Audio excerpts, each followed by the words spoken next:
About Anthony Joshua there. Eddie says the rematch should be announced in the next week or so. I haven't spoken to you in detail since that fight.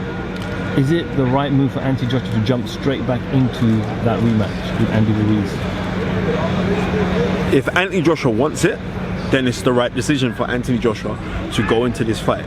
If he wants it, not the business aspect to it and everything, oh well, we got to take it, and I got to be rushing around. I think it's kind of cool that he's taking time out away from boxing. I think it's amazingly commendable that you've gone to Nigeria to know your roots per se. And when you go to these countries, it makes you realize just how fortunate you are. Right? Even though the country within itself is a very wealthy country, but the standard of living is there is no middle class within it. There's rich and there's poor. So I think him going out there to get revitalized, rejuvenated, still seeing people still calling him champ, hugging him, you know what I mean, is going to raise his spirits. And if he wants it and he makes the correct fundamental changes, it's not like it was the double jab. Anthony Joshua needs to know how to double jab.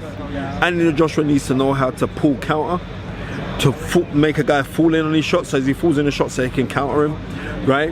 And it's not even just a case of like the catch counter, right? Because sometimes, you know what I mean, it's not. It's like he needs to catch and fire back.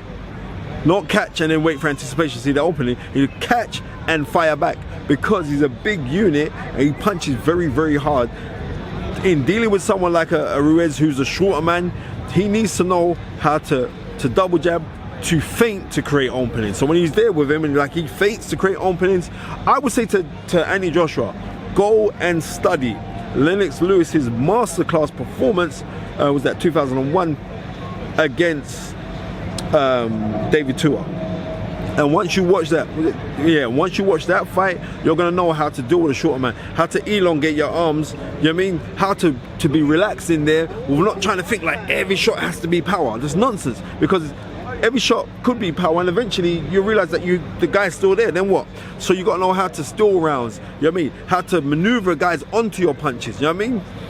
And I believe that if he takes that credit, I'll tell you who called out to me, Antonio Otava. Right? And Antonio Otava, he's a boxing brain. And Antonio Otava says, Spence, hook me up, I want to talk to these guys. But no, I mean, the world and his brother are all saying the same thing. But if I was Anthony Joshua, I know there's been a rift and beef between him and Lennox Lewis, right? I would say, go and sit down and talk with Lennox Lewis. The mere fact that you're immersed around that energy of somebody who was the last undisputed world champion, heavyweight world champion, and Lennox Lewis knows boxing. Maybe it's the fact that Lennox Lewis doesn't know how to communicate boxing, but the mere fact that you're around it, it rubs off on you. Is there beef between Joshua and Lewis? I know there's been a few Twitter stuff there has been, but it's not to the case of like it's beef. Yeah. You know what I mean? To tell you the honest truth, it's like miscommunication can be a great thing, and it also can be a burden at the same time. And in this case, it's become burdenary. It's become burdenary between two men that, you know what, I would want to sit at the seat of learning to know, like, right, I've sat around scholars.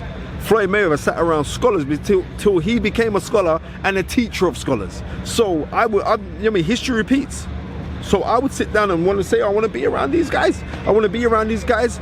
So I'm at that seat of learning. You know what I mean? Come on, man. You know Isa, as-salam, went to Egypt to study with scholars as a 12-year-old. This is Jesus Christ.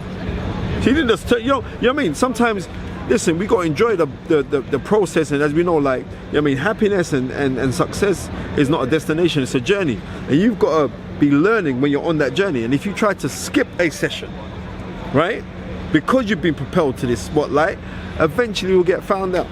So I just believe, like, he needs to readjust, but he can come back, because nobody wasn't talking about these mental problems and everything else, or this and that, or he allegedly got knocked out in sparring. When he had Ruiz over, we wasn't complaining, but we thought, right, the fight's done. Spence, do you feel like when it comes to that learning curve, Joshua should have fought more than twice a year over the last couple of years? You know what, obviously yes, but when you're dealing with a business like how it is, and the money generated when he fights twice a year, obviously, if you're still learning, then you got to say, then where's your learning going to be? Then your learning should be actually in the gym, right? Then when you got all of these other commitments, because he's an iconic global superstar now, so it's difficult.